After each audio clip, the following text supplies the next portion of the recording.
हाजियों, नमाजियों, साहूकारों, चौधरियों, तहज्जुद गुजारों, बड़ी बड़ी लंबी दाढ़ियां रखकर फजर की नमाज जमात के साथ पढ़ने वालों, लेकिन अपने भाइयों का हक मार के खा जाने वालों, उन पर जुल्म करने वालों, शादियों में अपनी बेटी को 8-10 लाख का जहेज देकर, फॉर्च्यूनर और 4 व्हीलर देकर पूरी विरासत से अपनी बेटी और अपनी बहन का हक मार कर खा जाने वालों, गौर करो, इबादत में शैतान भी पीछे नहीं था। उसने इतने सजदे किए इस जमीन के ऊपर के उसके सजदों का इहाता नहीं कर सकते हो। उसने अल्लाह के साथ किसी को शरीक नहीं किया था, उसने अल्लाह की इबादत में कोई कमी नहीं रखी थी, और वो शैतान अल्लाह के सामने सजदा करने का इनकारी भी नहीं था, लेकिन उसने आदम को सजदा नहीं किया, अल्लाह का एक हुक्म नहीं माना, सिर्फ एक हुक्म और निकाल दिया गया। यहां तो जमीनों जायदादें कब्जा किए बैठे हैं, सगा भाई सगे भाई को खाया जा रहा है, भाई अपनी बहनों का हक मार के खाए जा रहे हैं, बाप अपनी बेटियों का हक मार के खाया जा रहा है। मेरे भाइयों, बहुत सोच समझ, मैंने पूछा था फारूक अब्दुल्ला साहब से कि आपकी कमेटी की तरफ से कोई मौजू है मुझे, या मैं अपनी तरफ से रख लूं।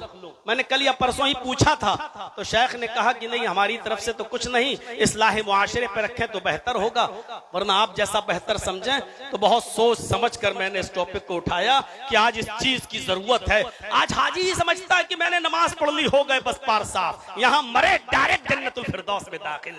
यहाँ जो आदमी बेचारा जिसकी फजर की नमाज कभी जमात से नहीं छूटती, वो समझता है कि हम मरे और सीधे जन्नत के अंदर हम दाखिल हो जाएंगे, हम तो माशाअल्लाह तहज्जुद गुजार रहे हैं, फजर की नमाजें पढ़ते हैं। मेरे भाइयों, शैतान ने 4 उंगली के बराबर भी जगह नहीं छोड़ी जहां सजदा न किया हो, लेकिन इसके बावजूद उसने रांदे दरगाह हो गया। क्यों?